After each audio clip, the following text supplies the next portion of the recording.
참 감사한 일이 있습니다. 여태까지 한국 교회는 대부분 이 교리 교육과 이 소요리 문답, 대요리 문답, 신앙 고백서에 참 많은 빚을 지고 있음에도 불구하고 관심을 보이지 못하는 그러한 상황 가운데 있었어요. 그래서 한국 교회가 수많은 외적인 성장을 이끌어냈다 해도 그 내실이 부족한 그런 상황이 항상 있었습니다. 근데 최근 몇 년 전부터 한국 교회가 교리 교육과 이 교리 문답에 관심을 보이기 시작하고 제가 듣기로는 지금 총회에서도 우리 총회에는 항상 그 총회 공과가 있습니다. 그래서 어린아이들을 또한 부서에서의 예배를 진행할 때 그 공과대로 운영할 수 있는 그 중요한 틀을 많이 제시해주고 많은 교회들이 부서를 그 공과대로 총회에서 내려온 지침대로 그 부서를 운영하는 그러한 모습들이 우리 한국교회 대부분이에요. 근데 감사하게도 지금 총회가 이 총회 공과를 준비하는 데 있어서 이제 제가 알기로 2024년쯤에 소요리 문답으로 이제 공과를 준비하고 있다고 합니다. 그래서 이제 한국 장로교회 다시금 이 소요리 문답을 사랑하고 그 중요성을 내세울 수 있는 그 시간이 우리나라에도 찾아오고 있지 않나 싶습니다. 저만 감사한 일이 아니길 바랍니다. 좀 매우 감사한 일이라 생각하고 한국교회가 교리교육에 관심을 가지면 가질수록 더 건강한 기반을 굳게 다질 수 있으리라 생각합니다. 그런 점에 있어서 하나의 좋은 글을 한번 여러분들께 소개하고자 합니다. 제가 굉장히 존경하는 신학자인데요. 웨스민스터 신학교의 존 머레이라는 신약학자이자 조직신학자인 교수님이 계셔요. 이분이 아주 좋은 글을 남기셨는데 제가 한번 소개해드리겠습니다. 성경을 제외한 모든 기독교 저작 가운데 소요리 문답은 유일무이한 위치를 차지한다. 그것은 교회가 만들어낸 그러한 종류의 저작 중 가장 완전한 것이다. 이런 식으로 어떤 저작을 평가하는 것은 최상의 찬사를 보내는 것이다. 소요리 문답을 이렇게 평가한다고 해서 그것이 완전하다고 말하는 것은 아니다. 그것은 사람의 저작이며 따라서 영감을 받았거나 무호하지는 않다. 성경과 똑같은 권위를 지니지는 않는다는 겁니다. 모든 저작 가운데 하나님의 말씀만이 완전하며 그것은 하나님의 말씀이며 신앙과 행위에 대하여 정확무오한 유일한 법칙이기 때문에 완전하다. 나아가 인간이 지은 다른 작품들은 하나님의 말씀을 더 충분하고 적절하고 유용하게 드러내준다는 사실을 잊어서는 안 된다. 소요리 문답은 교리 문답이며 그것도 작은 교리 문답이다. 소요리 문답이 충족시켜주지 못하고 제공하려고 하지도 않은 수많은 필요들이 존재한다.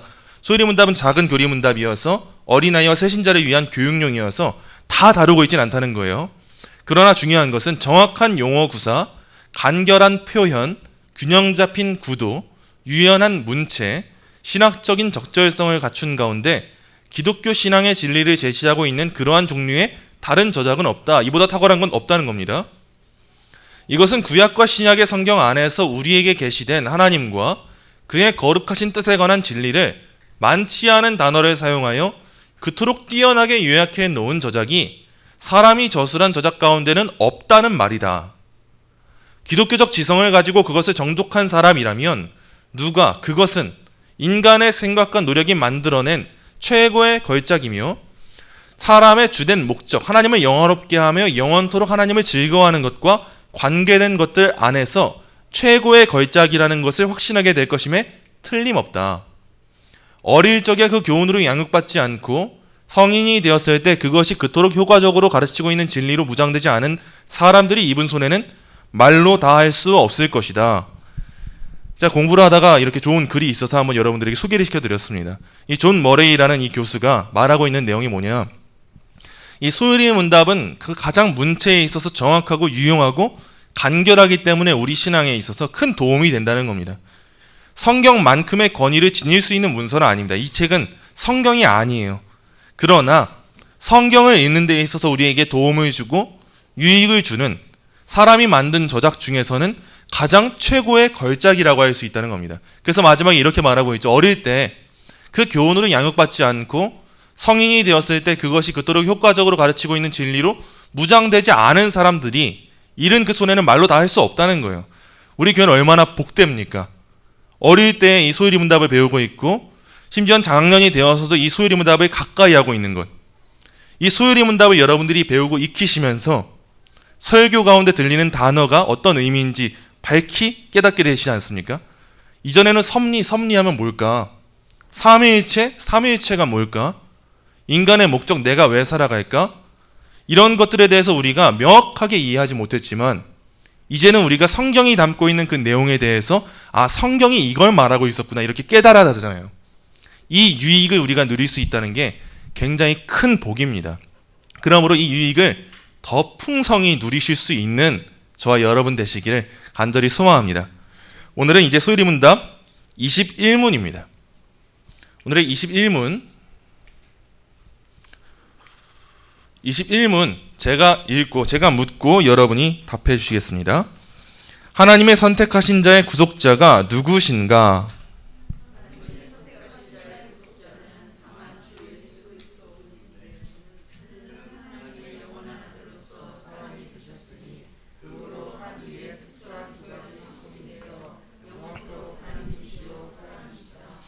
이제 우리가 구속자 하나님 되심, 그 예수님에 대해서 배우게 됩니다. 이 구속이라는 개념 안에는 여러 의미가 있지만 당연하게 우리 인간은 구원이 필요한 존재다라는 인식이 담겨 있는 것이고 하나님이 이 일을 이루셔야 된다라는 것이 구속이라는 단어에 담겨져 있어요. 우리 예수님께서는 히브리서 12장 24절 말씀처럼 새 언약의 중보자이신데 오늘은 그 새 언약의 중보자이신 구속자 예수님이 누구신지를 소율이문답 21문을 통해서 함께 살펴보도록 하겠습니다. 먼저 하나님의 선택하신 자의 유일한 구속자 주 예수 그리스도, 이 문장을 한번 살펴보도록 하겠습니다. 하나님이 선택하신 자들의 유일한 구속자는요, 이 소율이문답 21문이 밝히고 있는 것처럼 주 예수 그리스도 한 분 외에는 존재하지 않습니다. 이 성경에서 말하고 있는 예수 그리스도, 이 구속자의 명칭은 크게 세 가지로 요약해서 정리할 수가 있습니다. 첫째는요, 주예요. 성경은 우리의 구속자를 주라고 고백하고 있습니다. 우리의 구속자께서는 모든 피조물에 드리운 그 절대 주권 때문에 주라고 불리세요. 그래서 사도행전 10장 36절에서는 그리스도를 만유의 주 되신 예수 그리스도라고 고백합니다. 이 안에서 우리가 발견하게 되는 건 뭐냐?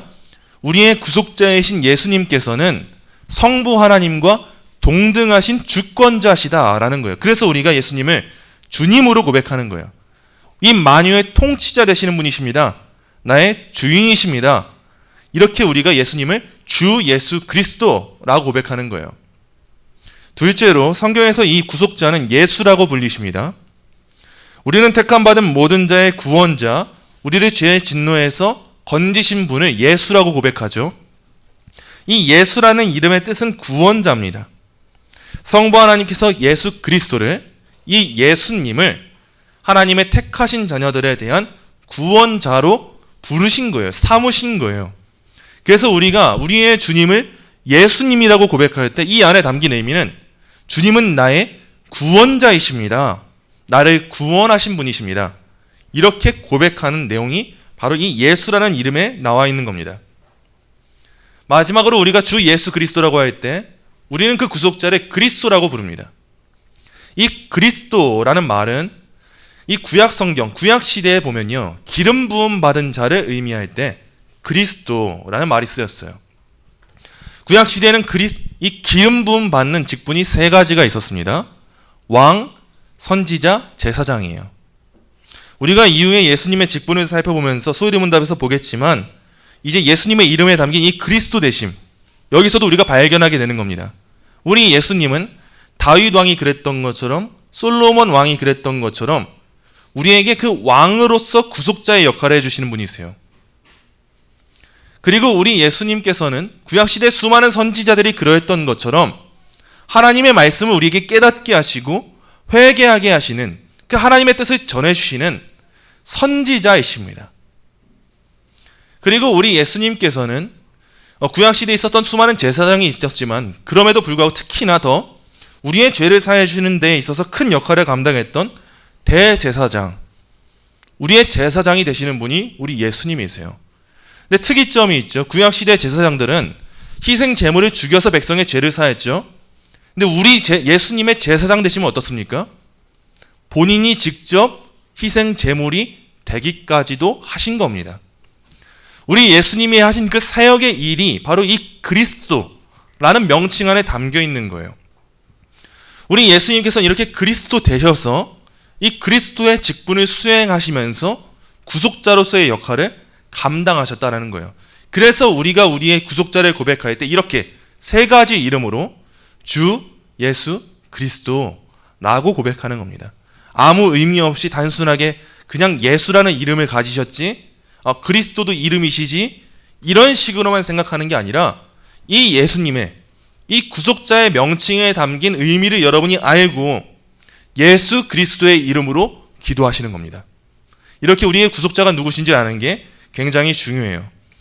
성경에서는 이 구속자에 대해서 우리의 중보자라고 호칭하고 있습니다. 이는 그분의 사역이 어떠한지를 나타내는데요. 중보자의 이 헬라어 원어는요, 중간에 있는 사람으로서 다투는 두 집단 사이에서 불화를 화해시켜주는 사람을 의미하는 용어가 중보자입니다. 하나님과 우리는 죄로 인해 불화하고 있었습니다. 단절됐어요.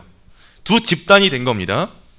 이 두 집단은 갈라서서 어떠한 회복을 할 수가 없었는데 우리 예수님께서, 주 예수 그리스도께서 이 관계 가운데 두 집단 사이에 중보자가 되신 거예요. 이 화해를, 이 화목을 이루신 것이 바로 우리의 구속자의 사역입니다. 어떤 방식으로 이루시는가? 마태복음 20장 28절입니다. 인자가 온 것은 섬김을 받으려 함이 아니라 도리어 섬기려 하고 자기 목숨을 많은 사람의 대속물로 주려 함이니라. 우리가 행위 언약에서 배웠죠. 하나님이 우리 인간에게 요구하시는 바가 무엇입니까? 완전한 순종이었어요. 근데 우리 인간이 완전한 순종을 행하지 못했습니다. 이 조건을 온전히 수행하지 못할 때 인간이 하나님 앞에 대가로서 지불해야 될 것은 죽음입니다. 영원한 사망이에요. 그래서 이러한 하나님의 충족을 우리가 온전히 만족시키지 못한다면 우리 인간은 이 하나님의 사망으로부터, 진노로부터 벗어날 길이 존재하지 않았습니다. 그러나 우리 주님께서 하신 일이 무엇입니까? 마태복음 20장 28절에 나와 있는 것처럼 자기 목숨을 많은 사람들의 대속물로 주려 하시는 거예요. 주신 겁니다. 우리가 하나님의 진노에 합당한 사망의 자리에 처해야 되는데 우리 구속자께서 이루신 일이 뭐냐? 우리를 대신하여서 그 제물이 되셨다는 거예요. 그 대가를 지불하셨다는 거예요. 이 방식으로 우리를 향한 이 구원을 이루셨다는 겁니다. 이뿐입니까? 우리 주님께서 단순히 십자가에서 죽으신 것만으로 자신의 사역을 끝내셨습니까? 그렇지 않아요. 예수님의 이 구원 사역은 죽으심에서 끝맺는 것이 아니라 다시 사심에서까지 이루어집니다. 우리 주님께서 십자가에서 죽으시기만 했다면 우리는 더 이상의 승리를 얻을 수 없는 자들이 될 거예요. 그러나 우리 주님께서 십자가에서 죽으시고 다시 부활하셨다는 것은 무엇을 의미합니까? 이 모든 죄와 진노와 사망의 권세를 다 이기시고 이제는 예수님 안에 있는 모든 자들에게 그 안에서의 자유함, 해방, 그 안에서의 위로와 유익들까지도, 그 승리의 권세까지도 허락하셨다는 것을 의미합니다. 우리 주님께서는 이런 방식으로 우리를 향한 이 구속을, 이 중보 사역을 감당하신 겁니다. 방금 소개시켜드렸던 존 머레이가 또 이런 말을 남겼습니다. 믿음의 헌신에서 나오는 겸손, 그리고 믿음에서 나오는 경외함을 가지고 신약을 읽는 사람들은 누구나 주님이시며 구주이신 예수 그리스도의 인격과 사역을 둘러싼 신비에 제3, 제4 압도될 것임에 틀림없다. 이해하는 범위가 넓어지고 경외심을 가지고 연구를 계속 해나가다 보면 신자에게는 구주의 인격과 사역에 대한 경이감이 점점 커져가게 된다. 이 존 머레이의 말처럼요, 우리가 경외감을 가지고 신약 성경을 읽다 보면 크게 놀라는 사실이 있어요. 압도당하는 사실이 있어요. 그게 뭐냐? 우리 예수님의 신비입니다. 우리 예수님이 어떻게 존재하시는가에 대한 문제예요. 우리 예수님이 인간의 몸을 입고 이 땅에 오셨는데 그 인간의 몸을 입으신 예수님께서 우리와 동일하십니까? 동일한 인간이십니까? 그렇지 않다는 거예요. 그럼 우리 예수님께서 하나님이 아니십니까? 그렇지 않다는 겁니다. 우리가 신약 성경을 읽으면서, 요한복음을 특히나 읽으면서 발견하게 되는 게 뭡니까? 태초에 말씀이 계시는데 말씀이 육신을 입고 이 땅에 오셨다는 사실이에요. 그 성자 하나님께서, 영원한 시간 가운데 계시던 제2위격인 성자 하나님께서 성육신을 하사 인간의 본성을 취하셨다는 것, 그 가장 낮은 자리에 오셨다는 것, 이 사실에 우리가 압도돼야 되는 거예요. 그래서 우리는 소요리 문답이 밝히고 있는 이젠 예수님의 존재, 신이시고 인간이신 그 예수님의 그 본성에 대해서 한번 살펴보도록 하겠습니다. 우리 예수님께서는요, 먼저 하나님의 영원한 아들이십니다. 쉽게 말해서 하나님이세요. 여러분, 예수님이 하나님이십니까? 사람이십니까? 하나님이자 사람이시죠. 우리가 이거에 대해서 명확하게 알지 못하면 이단에 흔들리게 되는 거예요. 대부분의 이단들은 예수님이 하나님이신지에만 주목하거나 인간이신지에만 주목하는 경향이 있습니다. 그래서 예수님의 신성은 인정하는데 인성은 인정하지 않는 사람들이 있고, 인성은 인정하는데 신성은 인정하지 않는 사람들이 있어요. 그래서 우리가 예수님이 어떤 분이신지를 명확하게 알아야 이단에 넘어가지 않게 되는 거예요. 예수님은 먼저 하나님의 영원한 아들이십니다. 예수님은 하나님의 아들이 되신 것이 아니라 하나님의 아들이신 겁니다. 어떤 사람들은 이렇게 생각합니다. 예수님께서 사람이 되었을 때 그제서야 아들이라는 호칭을 얻게 되었구나. 그전에는 아들은 아니었는데 사람의 몸을 입으면서 아들이 되신 것이구나, 이렇게 생각해요. 이런 견해는요, 예수님의 완전한 신성을 지키는 것처럼 보이죠. 그래서 성부 하나님과 동일한 신이심을 지키는 것처럼 보이죠. 하지만 이 내용은 성경의 가르침과 다릅니다. 성경적이지 않고 비성경적인 내용이에요. 성경은 분명 예수님의 인성과 신성 모두를 보여주고 있습니다. 시편 2편 7절입니다. 내가 여호와의 명령을 전하노라. 여호와께서 내게 이르시되 너는 내 아들이라. 오늘 내가 너를 낳았도다. 신약 성경 여러 군데서 이 말씀을 예수님께 적용해요. 여러분, 시편을 잘 읽으셔야 됩니다. 시편은요, 항상 여러분이 꼭 기억하셔야 될 게 기독론적으로 해석을 하셔야지, 안 그러면 정말 잘못 해석하게 될 수 있어요. 대부분의 시편 내용이 어떻습니까? 다 저주예요. 누구 좀 죽여달래요. 다 이게 시편의 내용인데, 이 내용을 우리가 문자주의적으로만 해석하면 다윗 왕이 사람을 저주하고 죽여달라고 하네? 나도 이렇게 기도해도 되겠구나, 이렇게 찬양할 수 있는 거구나, 이렇게 해석할 수가 있어요. 그래서 우리가 시편을 읽을 때는 항상 이 말씀이 어떻게 예수님을 비추어주고 있는가, 이 자세로 시편을 대해야 되는 거예요. 이 시편 2편 7절의 말씀도 그렇습니다. 너는 내 아들이라. 오늘 내가 너를 낳았도다. 이 말씀이 신약 성경에 오니까요, 여러 군데에서 이 말씀을 예수님께 적용하고 있어요. 여기서 이 오늘이라는 말은요, 예수님께서 나신 그 특정한 시간을 가리키는 말이 아닙니다. 영원을 의미하는 용어예요. 그 오늘이라는 게 당장 지금 이 순간 이 날을 의미하는 용어가 아니라 영원한 시간을 의미하는 용어라는 데 주의하실 필요가 있습니다. 성부와 성자는 동일한 하나님이세요. 아버지와 아들은 동등하시고 본질상 하나의 신적 본질로 존재하시는 분이십니다. 그러나 이 나심이라는 용어를 생각할 때 우리는 언제나 인간적으로 생각해요. 하나님의 선하심과 우리의 선함이 같습니까? 같지 않아요. 우리가 신학을 할 때, 신학을 배울 때, 교리를 배울 때 주의해야 될 게 이겁니다. 하나님의 기쁨과 나의 기쁨이 같을까? 성경에서 기록하고 있는 이 용어가 하나님께 적용될 때와 나에게 적용될 때가 같을까? 이걸 우리가 존재론적 차이를 유념해 두면서 이해해야 되는 거예요. 예수님의 나심이라는 말도 그렇습니다. 우린 나셨다라고 생각하면 어떻게 생각합니까? 우리가 아이를 낳는 것처럼, 자녀를 낳는 것처럼, 원래는 없었던 존재가 생기는 게 낳는 거구나, 이렇게 이해하죠. 근데 성경에서 특히 이 오늘이라는 말을 붙이고 예수님이 영원한 하나님의 아들이라고 말하고 있는 이 영원의 표현은요, 하나님의 아들이 나셨다는 표현이 우리 인간의 나심이라는 표현과 다르다는 걸 의미하는 거예요. 그래서 단순하게 예수님이 나셨다라고 표현하는 게 아니라 항상 우리는 어떻게 표현하냐? 하나님의 영원한 아들이 나셨다. 예수님이 영원히 나셨다. 이렇게 우리는 영원이라는 표현을 덧붙여서 설명하는 겁니다.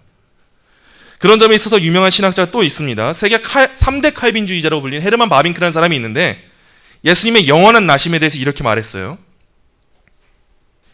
하나님께서 나으신다는 것은 말씀하신다는 것이고 하나님의 말씀하심은 영원하다. 성자는 성부의 존재 자체로부터 나셨다. 니케아 신조가 담고 있는 것처럼 성자는 영원부터 하나님에게서 나신 하나님, 빛에서 나신 빛, 참 하나님에게서 나신 참 하나님, 만들어지지 않고 나신 성부와 동일 본질이시다. 우리가 항상 유념해야 될 게 있습니다. 새 위격에 구별되는 하나님은 하나의 신적 본질로 존재하십니다. 그래서 이 성자 하나님께서 나셨다는 개념 또한 이전에는 없던 존재가 새롭게 만들어진 것이 아니라 여기서 표현하고 있는 것처럼 빛에서 나신 빛, 하나님에게서 나신 하나님이라는 거예요. 하나님에게 있어서 이 나으신다는 개념은 말씀하신다는 거예요. 그 일의 측면이라는 겁니다. 사역의 측면이라는 거예요. 그런 존재적으로 예수님은 성부로부터 영원히 나신 하나님이시다. 이 사실에 대해 여러분이 꼭 유념하셔야 됩니다. 그래서 그리스도의 이런 나심의 본질에 대해서 우리 주님은 우리가 이해할 수 있게 이렇게 가르쳐 주셨어요. 요한복음 5장 26절입니다. 아버지께서 자기 속에 생명이 있음 같이 아들에게도 생명을 주어 그 속에 있게 하셨고, 아멘. 성부께서 아들을 낳는다는 것은 그 아들에게, 성부에게 있는 생명을 나누어 주셨다는 겁니다. 성부 하나님이 가지신 그 본질을 동일하게 지니게 하셨다는 것을 의미하는 거예요. 이렇게 우리 예수님께서는 영원 전부터 하나님이시라는 사실을 여러분이 꼭 기억하셔야 합니다. 이 하나님의 아들로서라고 번역된 소유리문답 21문의 영어 원문을 보게 되면 우리가 유익을 누릴 수가 있어요. 이 소유리문답은 다른 언어가 아니라 영어로 기록됐습니다. 그래서 이 영어 원문을 볼 때 우리가 더 다르게 알 수가 있는 거예요. 우리말로는 이렇게 번역됐습니다. 하나님의 영원한 아들로서. 근데 영어를 보면요, Being the eternal son of God 이라고 기록되어 있습니다. 이게 어렵게 생각하실 필요가 없고요. 이 소유리문답의 원문을 보면 이형식 동사 be를 사용해서 하나님의 영원한 아들이신데 라고 표현하고 있다는 거예요. 이전에 하나님의 아들이 아니셨던 분이 하나님의 아들이 되신 사건이 아니라 이미 이전부터 예수님은 하나님의 아들이시라는 거예요. 어떤 되신 그 순간이 있는 게 아니라 이미 전부터 그렇게 존재하고 계셨다는 것을 밝혀주는 문장이 바로 이 문장이라는 겁니다. 근데 흥미롭게도요, 그 다음 문장은 다릅니다. 예수님께서는 이제 사람이 되셨습니다. 앞선 구절에서는 그 예수님의 영원한 하나님의 아들 되심에 대해서 하나님의 아들이신데라고 기록했죠. 그리고 소유리문답 21문은 바로 뒤이어서 사람이 되신 것에 있어서는 되셨다, 영어의 표현에선 became이라는 표현으로 기록하고 있습니다. 이는 과거형이에요. 역사 속에서 이루어진 일을 말하고 있는 겁니다. 예수님께서 하나님의 아들이신 하나님이심은 이미 이전부터 그렇게 존재하시는 것인데, 사람이 되신 사건은 시간 속에서, 역사 속에서 과거에 이루어졌다라는 걸 표현하는 게 이 소유리문답의 원문입니다.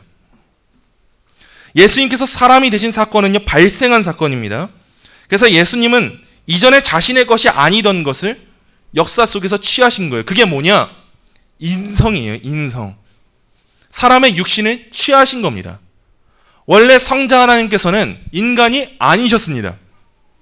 그러나 2000년 전에 인간의 몸을 입으신 그 성육신의 사건 가운데 예수님께서는 그때 인간이 되신 거예요. 정리해 보겠습니다. 예수님은 본래 하나님이셨습니다. 그리고 이전에는 인간이 아니셨어요. 근데 예수님께서 인간의 몸을 입으신 사건이 있었는데 그 성육신으로 인해서 우리 예수님께서는 사람이 되신 겁니다. 이건 역사 속에서 이루어진 일인 거예요. 그래서 요한복음 1장 1절에 보면요, 태초에 말씀이 계시니라. 이 말씀이 하나님과 함께 계셨으니 이 말씀은 곧 하나님이시니라. 예수님은 하나님이시다라는 걸 보여주고 있는 말씀이죠. 요한복음 1장 14절을 보겠습니다.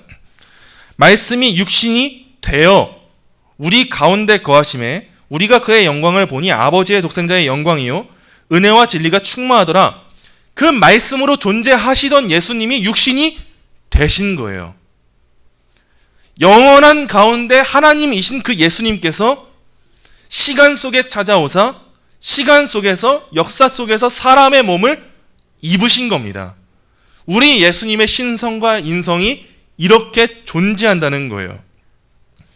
그래서 우리 예수님께서는 참 하나님이시며 참 인간이심을 우리는 이렇게 고백할 수 있게 되는 겁니다. 예수님께서 이렇게 한 위격 가운데 신성과 인성, 이 특수한 두 성품으로 영원토록 존재하신다는 것, 이것을 신학적으로는 신인 양성의 위격적 연합이라고 합니다. 어려우시죠? 어렵습니다. 매우 어려운 진리예요. 그래서 우리는 압도당할 수밖에 없는 겁니다. 우리의 이성으로는, 우리의 판단과 생각으로는 아니 어떻게 그럴 수가 있지? 한 인격이면 하나의 본성을 지녀야 되지. 신성과 인성이 존재하신다고? 그렇다면 신성과 인성은 혼합된 것이 아닐까? 하나로 섞인 것이 아닐까? 이런 사고를 지닐 수밖에 없는 게 우리의 인간의 이성입니다. 그래서 역사 속에서도 이 기독론에 대한 이단들이 대부분 이렇게 생겨난 거예요. 어떤 사람들은 신성과 인성이 예수님에게는 혼합되어 있다, 섞여 있다 이렇게 말하기도 했고, 또 어떤 사람들은 성자 하나님 그 위격, 예수님의 위격 안에서 그 인격이 하나라면 예수님은 신성이든지 인성이든지 하나의 인격을 가질 수밖에 없다. 만약 그게 아니다? 그렇다면 예수님은 두 인격을 지니셔야 한다.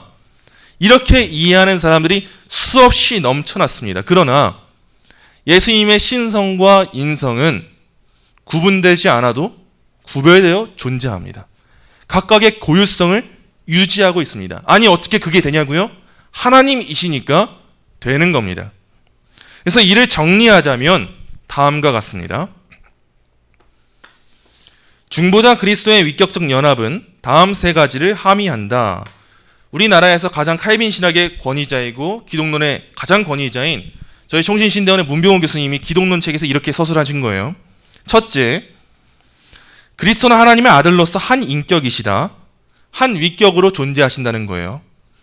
둘째, 신성과 인성은 그 한 인격의 속함으로 연합한다. 한 인격에 속해 있다는 겁니다. 셋째, 그 한 인격이 하나님의 아들의 모든 행위와 말씀과 경험의 주체이다. 그 존재로 예수님이 일을 하신다는 겁니다. 우리 예수님께서는 하나님과 사람이셨고 또 영원히 그렇게 존재하십니다. 예수님의 성육신 사건 이후로 예수님께서는 이러한 위격적인 연합 가운데 영원토록 존재하세요. 그리고 이 연합은 흐트러지지 않습니다. 우리를 구원하시려고 우리 몸을 입으셨고 그렇게 죽으셨고 그렇게 다시 사셨습니다. 그리고 부활하셨고 하늘로 들려 올리시고 지금도 하늘에 그렇게 계십니다. 그리고 그 모습 그대로 세상 끝나는 그 마지막 날 이 땅에 다시 찾아오실 겁니다. 우리의 구속자 되시는 예수님께서는 바로 이러한 모습으로 참 하나님이시고 참 인간이심으로 영원토록 존재하신다는 것, 바로 이 사실을 여러분이 굳게 바로 알기 위해 힘쓰시고 이 안에 거하는 믿음으로 풍성한 유익을 누리시게 되기를 간절히 소망합니다. 그래서 우리는 다시금 이렇게 고백할 수 있는 겁니다. 제가 묻고 여러분이 답하겠습니다. 하나님의 선택하신 자의 구속자가 누구신가?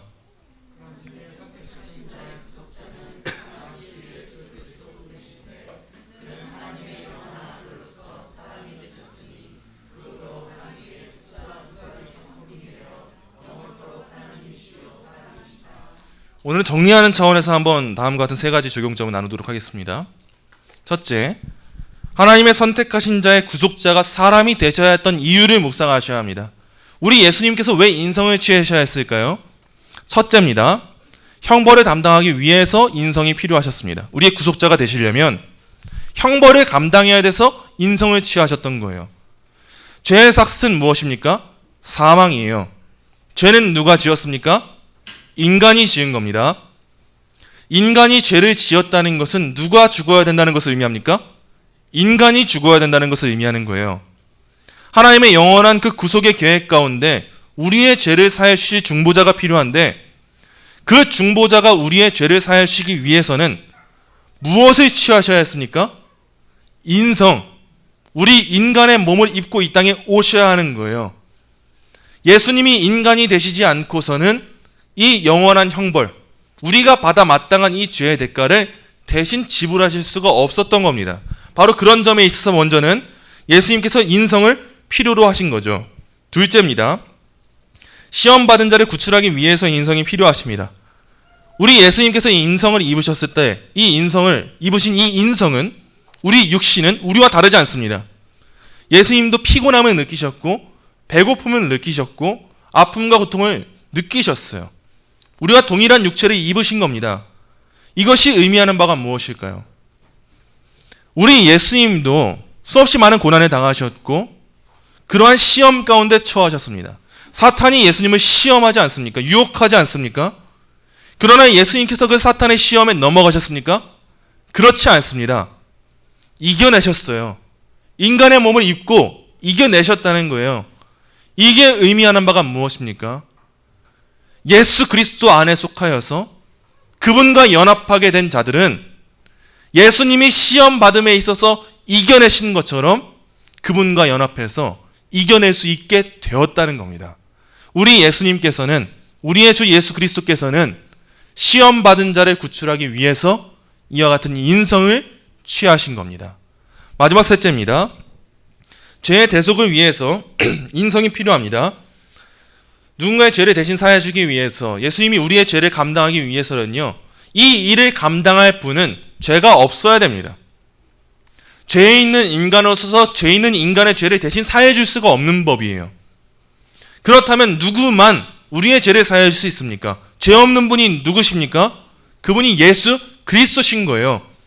바로 이 일을 위하여서 성자 하나님께서, 제2 위격인 그 하나님께서 말씀이 육신이 되어 이 땅에 오시고 우리를 위하여 모든 죄를 사해주시기 위해서 이 십자가 사역과 모든 중보의 사역을 감당하신 겁니다. 그러므로 예수님이 사람이 되셨다는 것을 묵상할 때 이 모든 중보자의 사역이 누구를 향했는지, 이 은혜를 누릴 수 있는 자가 누구인지, 내가 받은 그 크신 은혜가 어떠한 것인지 이것을 묵상해서 이 묵상 가운데 누리는 유익을 저와 여러분이 누리시길 간절히 소망합니다. 둘째입니다. 하나님의 선택하신 자의 구속자가 영원한 하나님의 아들이셔야 하는 이유를 묵상하십시오. 우리 구속자의 신성의 필요성은 이와 같습니다. 첫째, 무한한 가치의 제사와 율법의 완전한 순종을 위해서 신성이 필요합니다. 우리 예수님께서 십자가에 죽으실 때 그 사건은 단번에 일어난 사건이에요. 또 일어날 필요가 없습니다. 그때 예수님께서 하신 그 십자가의 사역은요, 반복될 필요가 없이 우리의 이전의 죄와 오늘의 죄와 앞으로의 죄를 모두 끌어안고 그렇게 감당하신 영원한 가치, 무한한 가치의 제사인 겁니다. 그래서 우리는 다시금 예수 그리스도의 십자가에 못 박을 필요가 없는 거예요. 이 일을 감당할 수 있는 분이 하나님이 아니고서는 누가 있겠습니까? 그러나 오늘날에도 여전히 로마 카톨릭은 그 미사를 드리는 가운데 어떤 일을 하고 있는 겁니까? 그들이 믿고 있는 이 성찬로는 화채설이라고 합니다. 이 빵과 포도주가 실제로 예수님의 살과 포도주로 바뀐다는 거예요. 그들은 그 미사의 의미를 아직도 제사의 의미로 지내고 있는 겁니다. 그들은 매일매일, 매주 다시 예수 그리스도의 십자가에 못 박고 죽여서 그 성찬에 참여할 때 내가 이 제사의 효력을 얻는다라고 믿는 게 로마 카톨릭의 성찬관입니다. 그러나 우리는 더 이상 이러한 사상에 빠질 필요가 없어요. 왜요? 예수님이 어제와 오늘과 내일에 우리 모든 사람의 죄를 이미 감당하셨기 때문입니다. 이 일을 감당하기 위해서 우리 예수님은 하나님이셔야 되는 거예요. 또한 더 나아가서 예수님께서 우리의 죄를 사해 주시기만 하셨습니까? 그렇지 않아요. 우리가 이루지 못하는 하나님 앞에서의 완전한 순종 또한 이루어 주신 거죠. 그래서 우리 예수님은 하나님이셔야 하는 겁니다. 둘째, 하나님의 진노에 대처하기 위해서 신성이 필요합니다. 인간의 범죄로 말미암아 하나님의 진노를 견딜 수 있는 사람은 존재하지 않습니다. 우리 중 그 누군가가 나서서 하나님, 제가 이들의 죄를 짊어지고 하나님의 진노를 받겠습니다, 이렇게 말할 수가 없어요. 우리 인간의 죄의 무게를 감당할 수 있는 자가 이 세상에 존재하지 않는다는 거예요. 바로 그 이유로 우리 예수님께서는 그 하나님의 백성들의 받아 마땅한 진노로부터 해방시켜 주시기 위해서 참 하나님이셔야 했던 겁니다. 마지막 셋째입니다. 구속의 효과를 적용하기 위해서 신성이 필요합니다. 예수님께서 이미 성취하신 사역의 성과, 그 십자가의 구속을 우리에게 적용해 주시기 위해서는 누구를 보내셔야 합니까? 보혜사 성령 하나님을 보내셔야 되는 거예요. 단순히 예수님께서 십자가에 못 박혀 죽으셨다고 우리가 그 사실을 믿을 수 있는 게 아닙니다. 예수님이 하신 모든 그 구원의 그 모든 사역들, 이 사역들이 우리의 것이 되는 그 순간이 언제입니까? 성령 하나님께서 우리에게 그 구속의 사역을 적용하실 때예요. 이 성령 하나님을 우리에게 보내신 분이 누구십니까? 성자 하나님, 예수님이신 거예요. 그래서 우리 성자 하나님은 성부로부터 나셨고, 성령 하나님은 성부와 성자로부터 보냄을 받으신 거예요. 이 일을 이루시기 위해서 우리 주님께서는 참 하나님이셔야 했던 겁니다. 마지막 셋째입니다. 이 놀라운 구속자의 사역을 구원이라고 말하고 은혜라고 고백하시기 원합니다. 영적으로 파산되어서 삶에 짓눌린 우리 인간은요, 죄의 삭을 지불할 힘도 없었고 능력도 없었고 스스로 무언가를 이룰 수도 없었던 존재입니다.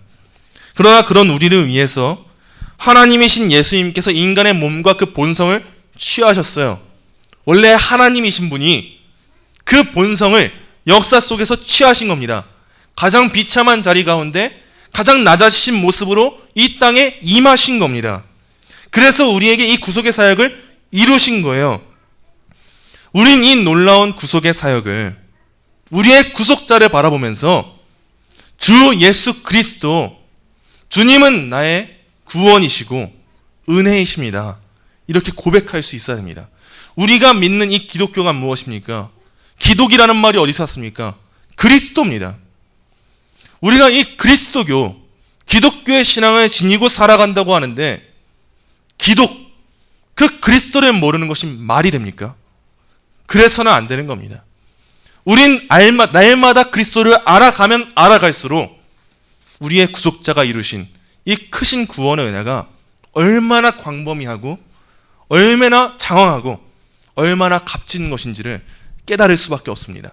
그러므로 이 구속자를 알아가시면서 우리를 향한 이 구원의 은혜를 깊이 고백할 수 있는 저와 여러분 되시기를 간절히 소망합니다. 기도합니다. 하나님 감사합니다. 우리가 함께 이 시간 구속자 되신 우리의 주 예수 그리스도에 대하여 알아가게 하심에 감사를 드립니다. 우리 주님의 참 하나님 되심과 참 인간 되심에 대하여서 우리가 우리의 이성으로는 이해할 수 없지만 하나님의 놀라운 신비와 그 구속의 은혜를 마주하길 소망하오니 인간의 몸을 취하사 우리의 죄를 사해 주시고 대신 진노를 감당하시고 그 시험받은 자를 구속하신, 구출하신 이 은혜에 감사하며 이제는 예수님께서 이루신 이 구속의 사역을 은혜로 고백할 수 있는, 이제는 그 은혜에 합당한 삶을 살아갈 수 있는 우리 모든 도행교회 성도들이 될 수 있도록 주님 크신 은혜를 베풀어 주옵소서. 감사하며 예수님의 이름으로 기도합니다. 아멘.